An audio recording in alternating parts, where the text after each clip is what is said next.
Thank you for listening to the Content Magazine podcast, Conversations with Silicon Valley's Creatives. I'm Daniel Garcia, your host and the cultivator of Content Magazine, published by SV Creates. This episode of the Content Magazine podcast is brought to you by Bonfire, a Silicon Valley digital agency building elevated websites for ambitious brands.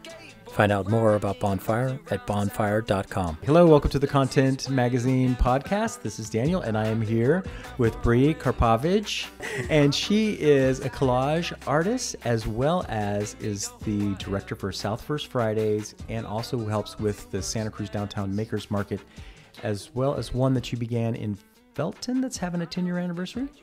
Yes. Tell me about how you got to do that and how that led into the Santa Cruz downtown market, and then we'll talk about First Friday and also your own art practice. But start with the Felton, the mountains.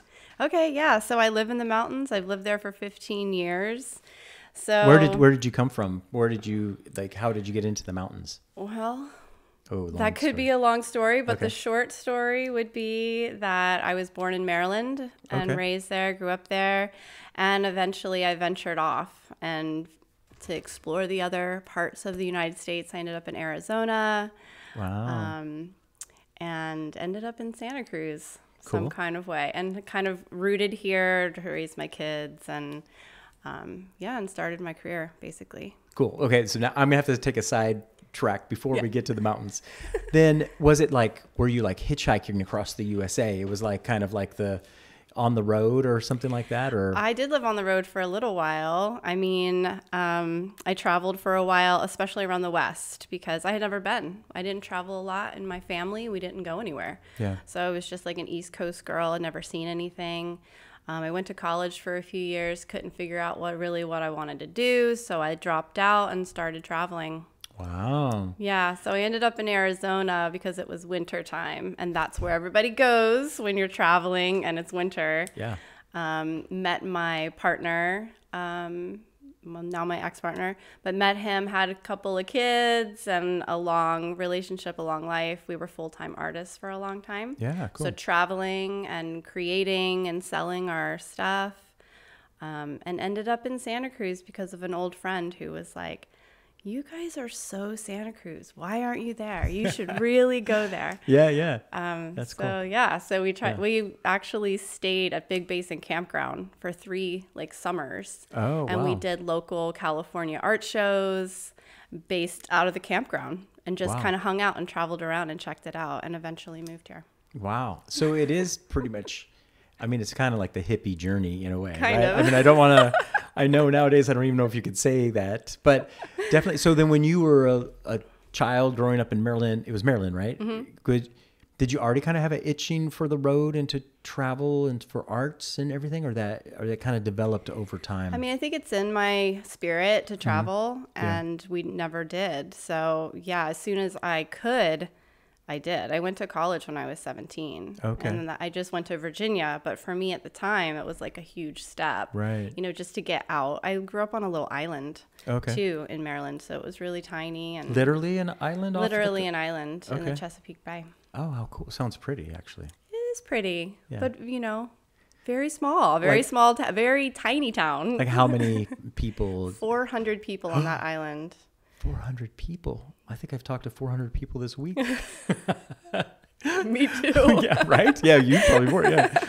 Yeah. So it was quite a different cool. lifestyle. Mm-hmm. Yeah. Okay. So then moving around, doing that. And then when did you start kind of getting the bug for art and creativity? And then how did that lead to specifically collage work? Yeah. And then it'll get us back to the mountains with you. Yeah. Well, I mean, I come from a creative family. I should say creative mother. She was very crafty. It was always making things. She's a seamstress. Cool. That was probably her biggest thing. But she was just always hands-on, always in the kitchen, always on the sewing machine. So it was just kind of raised that way, always making things, always crafting things. Yeah. And I'm sure I had lots of hobbies as a kid that were creative. Yeah. And then when I went to college, I studied art. Because I didn't really know what else to do. I was either going to study journalism or art, and I ended up trying out both. So while I was in art school, I started collaging, and it wasn't really something I picked up and latched onto until really about 6 years ago. Yeah. Okay. But that's when I first started doing it. Yeah. So I've done all kinds of creative things since. I've made jewelry. I'm also a seamstress, also a kitchen witch, always doing stuff, making and creating things. So yeah. So then you had that journey, and then you got up into the mountains, and then how did you get connected to be kind of like the spearhead of I guess that particular time, just the Felton Makers Market? So, in Santa Cruz, as a full-time working artist making jewelry at the time, there weren't really any small events happening. And I came from Arizona, and we would go and sell in Sedona, where there were these monthly events, monthly markets. Yeah. And there were 2 of them, and it was like our bread and butter. It's how we support our family. Right. And here there wasn't anything like that. Everything was big, annual events, nothing small. So, through doing some events locally, I met a friend of mine, Eric, and we kind of decided we would just try to put together this little market in Felton. Wow. He lived in Felton, I lived in Ben Lomond, and we just put it together. And we started it, and that was 10 years ago. Wow. So we started off doing like 1 or 2. I think we did 2 the first year. 1 year we did 3. I started a Christmas market at the community hall there that's still going. Wow. So that's kind of like the roots of the Makers Market. And from there, he has a full-time job. So I was like, well, I want to do this. I want to grow it, and I want to do this. Yeah. So he was like, just do what you want.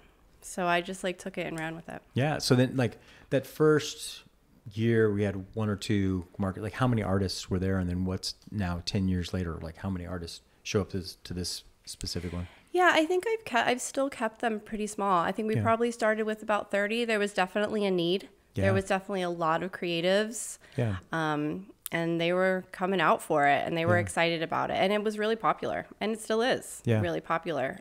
They're well-attended events. So now we do I think we have about 40 to 45 downtown. Yeah. Same thing in Felton. We've moved locations since our beginnings. Yeah. But yeah, I like to keep them small because then I feel like everybody has an opportunity to make money. It's not too many people for a small, monthly event, which Felton's not monthly. It's like annual. We do 2 every year. Yeah.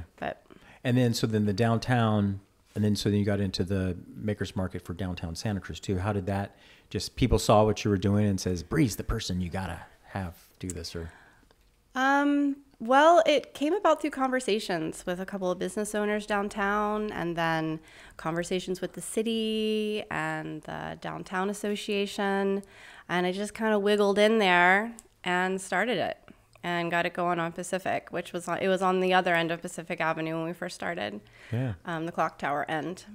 But after COVID, they switched us to the other end because the block was closed. So we've had a little bit of rearranging, little switching around. Yeah. But now that market's been going for 5 years.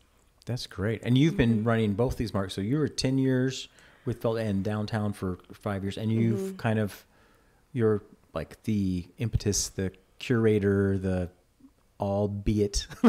Basically. Yeah. That's the creator, awesome. Curator, as you call it. Yeah, the curator. Yeah, definitely. Yeah, totally. Cool. Director. Yeah. Hands-on. So then I imagine so that connection with all those artists, right, is that kind of then got you connected with the Santa Cruz Arts Council and then also with the Santa Cruz First Friday? Is that kind of where did those things come in with all these things that you're doing? Where did those drop in? Yeah, I mean, it's just evolved, your career just kind of evolves with the years. And yes, a lot of it is through connection, relationships with community and community players. At the time, the Downtown Association was run by Chip and Abra, and they were the owners and directors of First Friday.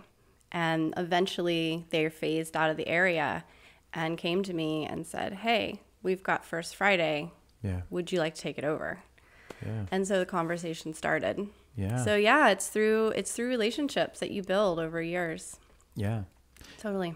Yeah. So I imagine, so Santa Cruz First Friday, Felton Market, Makers Market, downtown Santa Cruz Market. I mean, that's interaction with a lot of creatives, and logistically communicating and organizing those events. I mean, working with artists sometimes can be stereotypically, maybe it's not, but a little difficult to organize. But how's that been, and what's that like on a regular basis? I mean, I love working with artists. Yeah. I feel like it's kind of like my calling in a way. I am an artist. I have a lot of relatability. And I think my years of being a vendor, participating in all of these different types of events and creating and doing it full time for a long time, it just gave me a lot of the artist's experience on so many levels that's how I approach my business with directing events. It's from that artist perspective, and I don't think that's always the case. That's cool. Well, now let's move into your own art practice. So you said you've been collaging for 4 years, you said? 6 years. Okay. And you were doing jewelry before? I was doing jewelry before for about 12 years with my ex-partner, and kind of phased out of that. I went back to school, got my degree in advertising and marketing, graphic design stuff.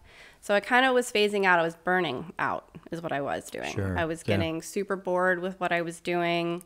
I couldn't take it to the next level because I was depending on it for income. So all of my work had to be, under $100. I couldn't really level up. So it burned me out. Totally. So I just kind of put it away. I didn't really do anything, like make anything to sell, I should say, for a few years. And actually, when I started the Makers Market in Felton, I wasn't selling any of my own work at You're all. just more of an organizer. And which I always thought was kind of funny, because I always thought that I would put together an art event, but I never thought I would do it when I wasn't selling my own stuff. So it's kind of funny how that worked out. But I don't know. I wonder if that kind of works in a good way, though, to imagine you're trying to create at the same time, while the energy it takes to organize those, you know what I mean? Right. If that would have been kind of like a difficult time, or even if maybe the artists, you had the relatability because of the experience of being a vendor, but then currently they wouldn't feel like, oh, I'm competing with the organizer of the event. Right, not having a booth at the time. Yeah. Well, it was a lot. I mean, it is a lot to put on an event, even if it's considered small. Yeah. I mean, 40 artists. I mean, that's a lot of people. It's a lot of different personalities. Artists are a very eclectic group. Lots of diversity in there. So So now you talk about your collage work, kind of like an interior, like your growth process, right? Like your work is reflecting what you're internally kind of going through. Talk about that. Some of the way you approach your collage work. I always feel like I'm saying collage wrong. I don't know what it is. Okay. A lot of people ask me about my process. They see my stuff on the wall and they're like, how did you think of this? What was your inspiration? I sit down to create and I don't have a plan. It just kind of happens. So I think that in my work, it's reflective of my life, of my journey, of my inner workings. It's a little bit of soul reflection, I think. Yeah.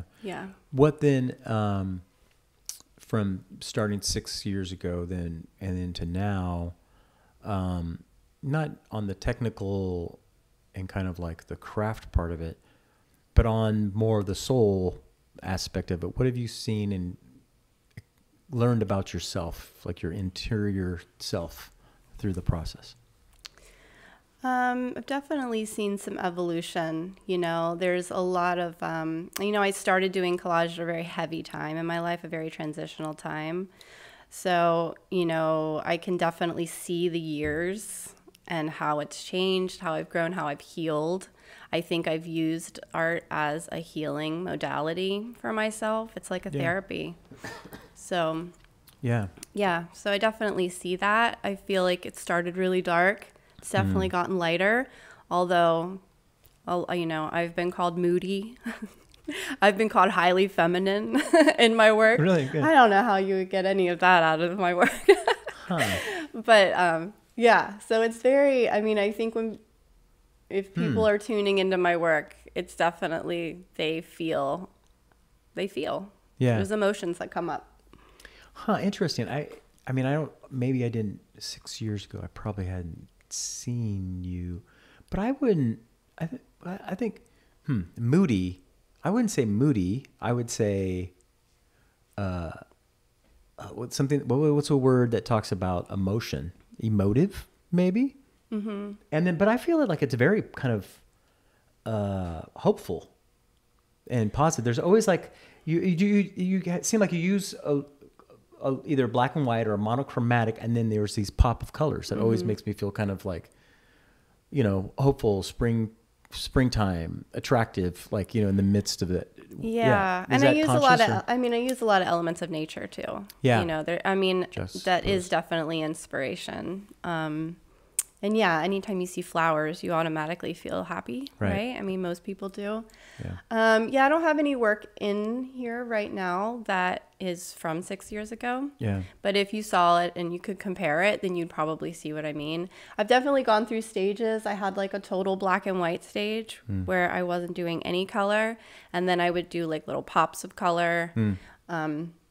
And once in a while, I'll still do a piece like that. I mean, you can still see it in some of this work here where it's, highly black and white, and then there's a few elements. Yeah, I'm trying to remember, actually. So was that what kind of the one piece that we have here in the gallery where we're sitting doing this, the first large one with the round, I guess, the moon and the butterfly? Mm-hmm. Was that early work a little bit more geometric shapes, I think? It was like angular, and I'm trying to remember if I can go back to maybe something that was darker. Yeah, that is kind of an older piece. I think that's like a 2018 or 2019. I think it's 2018, that piece. Yeah, and I got into using a lot of lines. Okay. And it's mostly universe lines, like pictures of night sky that I just cut into lines. Yeah. There was some symbolism there about the vastness of the universe. And, there's just strips of it that run through all of us. Yeah. Yeah. No. Yeah. Totally. Yeah. Yeah. Connected to the, Yeah. What's some themes now that you think that you're working with, now that you're into it 6 years in you're a different space, different person than you were 6 years ago? What's some of the themes that you're kind of incorporating into your work? Yeah, I mean, I think the themes are relatively the same. I'm still using a lot of images of women. It's highly feminine. I just feel like it has a lighter side to it now. There's a little bit more happiness and joy. It's not so dark and depressing. Yeah. And I'm venturing into something bigger. Like, we're going to work on this wall here. Amanda and I are going to collaborate together. Amanda is my studio mate. So that's kind of exciting, just kind of branching out, trying to test waters I've never been in, Yeah, so you're looking to kind of grow your artistic disciplines and practices, right? So yeah, without pressure and very slowly, because it's not something that I depend on. And I think that's what I really want to keep as an artist for me in order to be able to stay in a flow. Yeah. Is that what it's doing for me is not financial. It's doing something for my, inner workings, for my healing, for my growth. Yeah. Yeah. What do you think then in general, especially because you're in contact with a lot of artists, how is that tension existence between creating just to be able to express yourself and to grow and to experience your own emotions and life, or even make statements, versus creating because now you've kind of committed and you got to make money?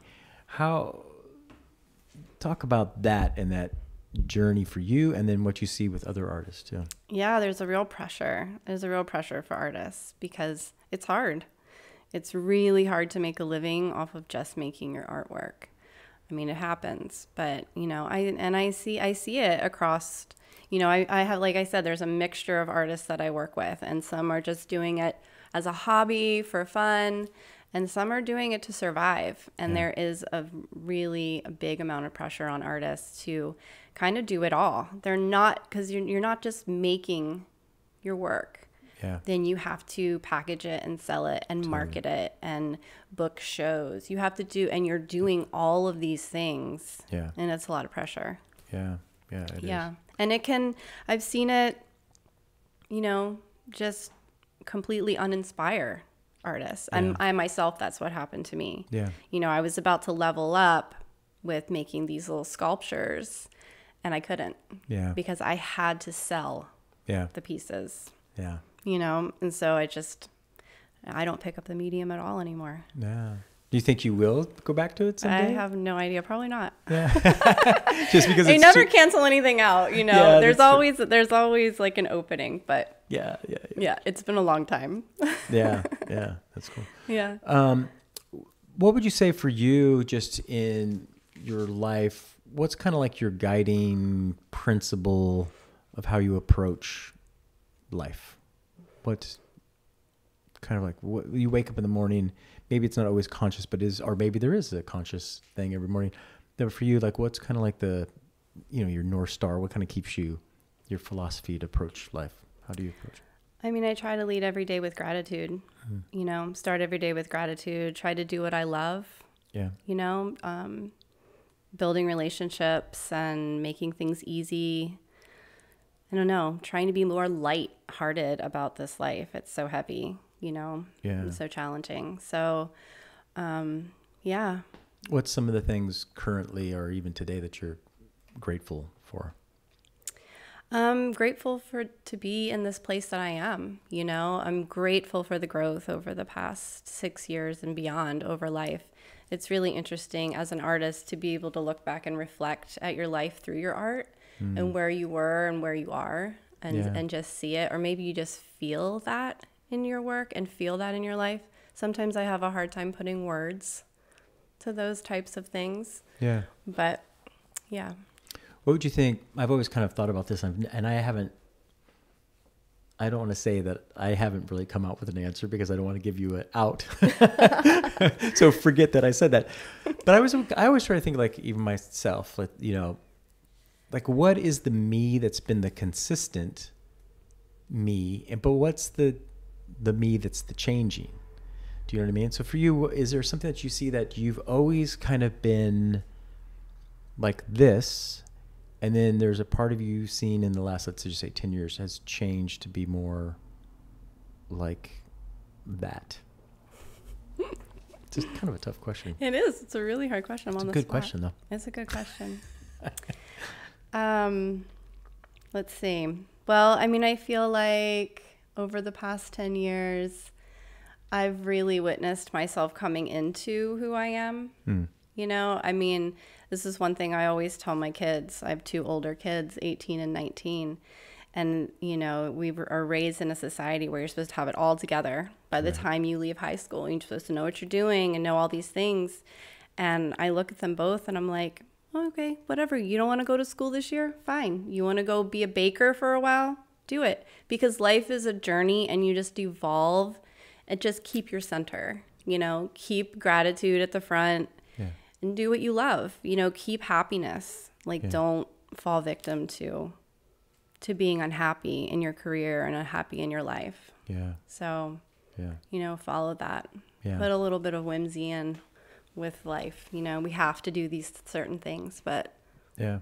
Do you think when you were a little lass running around the island off the coast of Maryland, I don't know anything about that geographic area, in the town of 400, was that already kind of like in your psyche, do you think, as a little person of kind of like gratitude and enjoying as much as possible? Or is that something that you think you've developed over time? Or?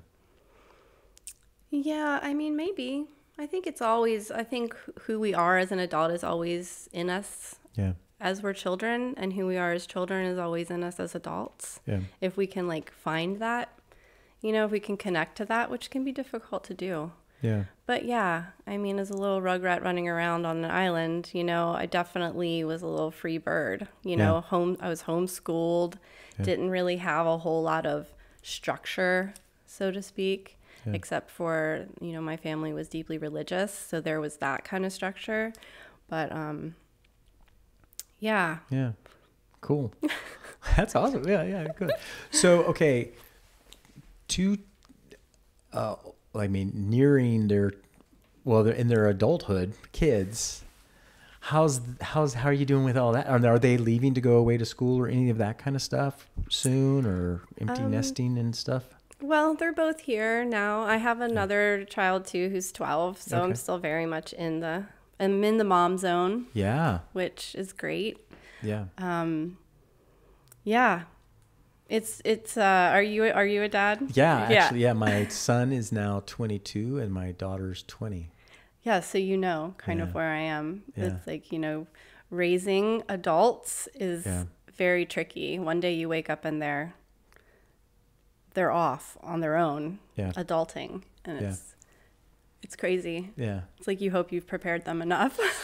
Yeah, that's the thing. My mom always told me growing up, it's like, my job is to raise you to leave, right? Which I thought that was a great kind of thing. And so I kind of was trying to approach that with my kids, but it's kind of funny in some ways. I feel like, have I really done that when I see them sometimes? But I have to keep telling them, okay, they're still young, and I have to reflect, okay, when I was that age, right? Like, they're definitely doing way better than I was doing. I mean, this is the time where you make a lot of mistakes and you kind of figure out how to do life a little bit and what it takes to do life all by yourself on your own without your parents. Yeah. It's a tricky time, and I always try to reflect back to my time. Yeah.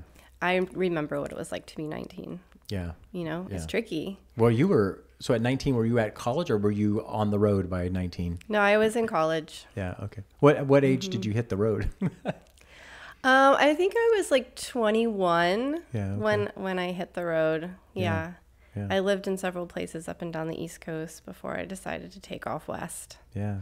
See the Wild West. So is this the longest you've kind of been stationary? I don't know what you call it. Like, is this kind of rooted? This is kind of like the place where your roots are now, right? Yeah, I'm definitely rooted here. Yeah. I definitely get the, urge to leave sometimes. Yeah. Yeah. And sometimes, over the years, I've been like, am I really supposed to be here? Is this where I'm supposed to be? It's crazy expensive here. Yeah.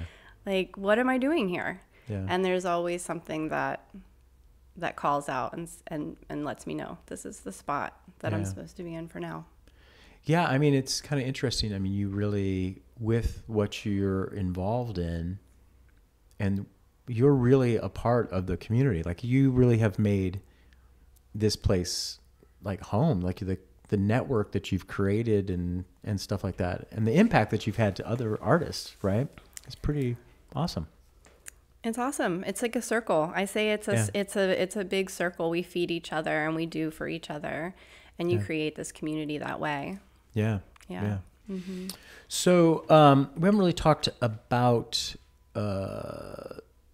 First Friday that much, have we? Nope. So tell me, for Santa Cruz in this area, what have you seen recently developing and changing? Let's just go, I guess, we got that whole COVID thing there. But let's say coming out of, I think officially it's going to be out soon, right? I think they're saying officially. But let's pretend for a minute that we're done with COVID, even though at this current time, I've just heard 2 people that I know have gotten it. Yeah. But coming out of that, what have you seen happen in the creative community with Santa Cruz out of COVID that kind of like is interesting to you? Either it's inspiring or curious, Mm-hmm. I just feel like artists are kind of crawling back out slowly and on their own time. When I took over First Friday, it was 2020.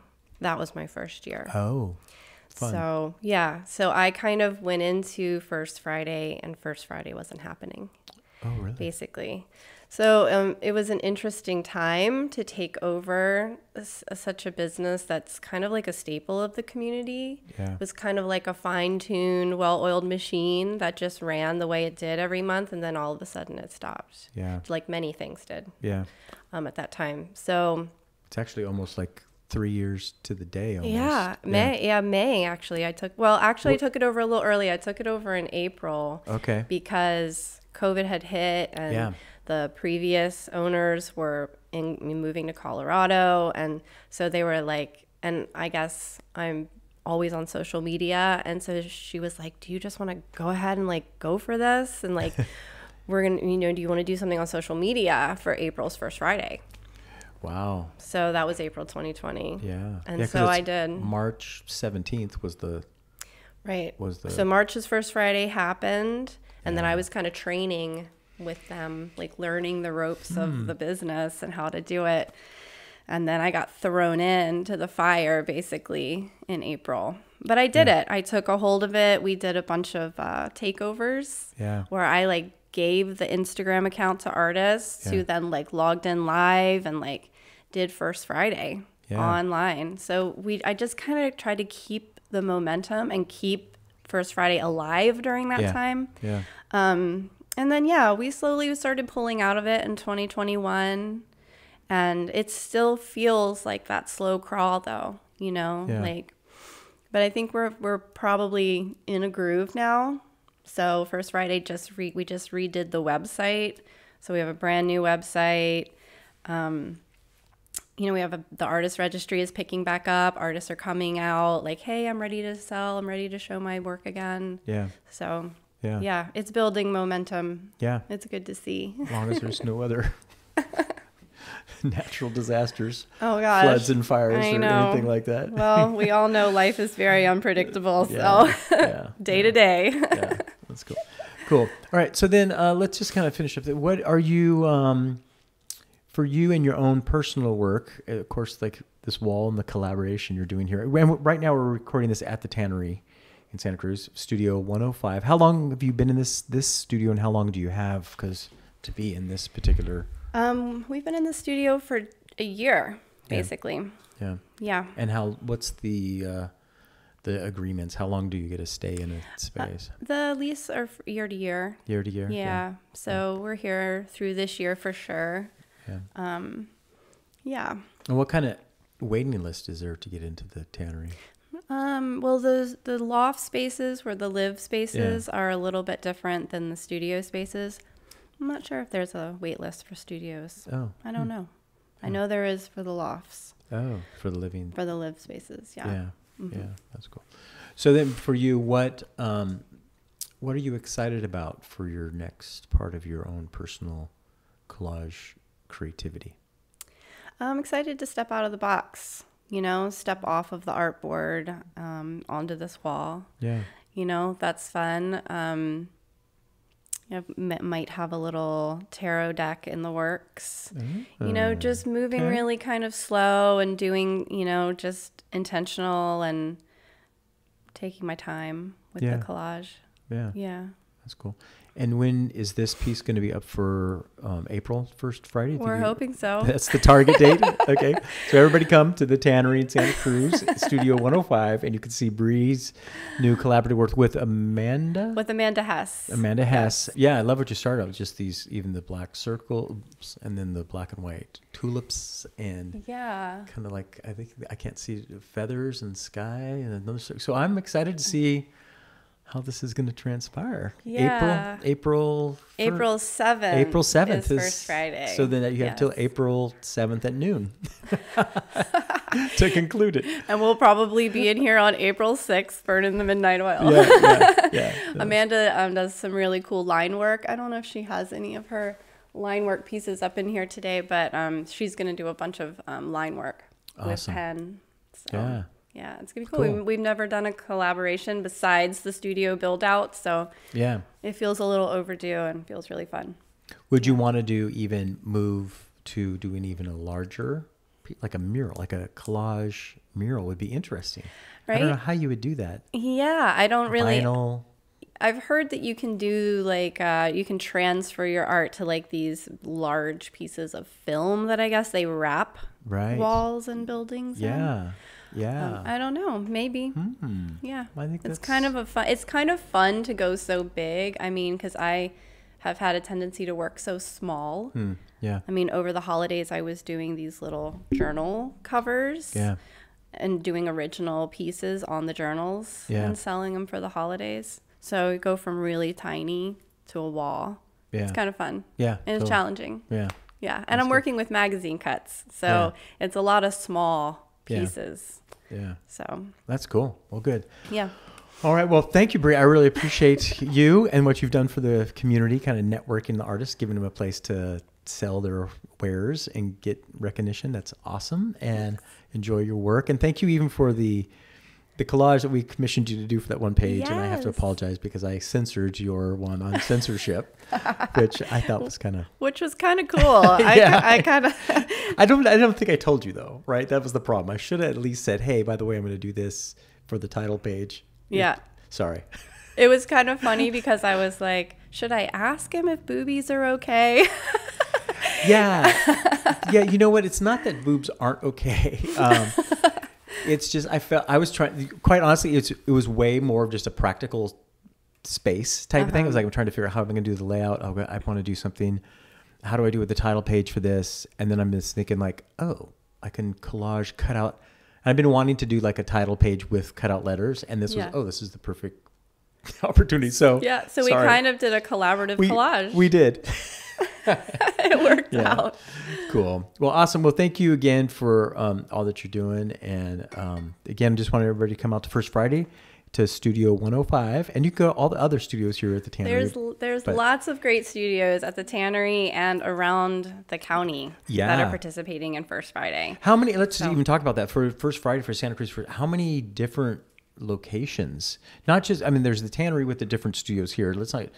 How many different galleries and shops are participating? Do you have a rough number? I mean, it definitely varies, but I would say on average we have at least 20 different venues that participate, and there's a lot downtown. There's a lot of studios here at the Tannery. Yeah. We usually have a few venues on the west side. Capitola and the Soquel area are kind of up and coming, and there's usually a few events happening there.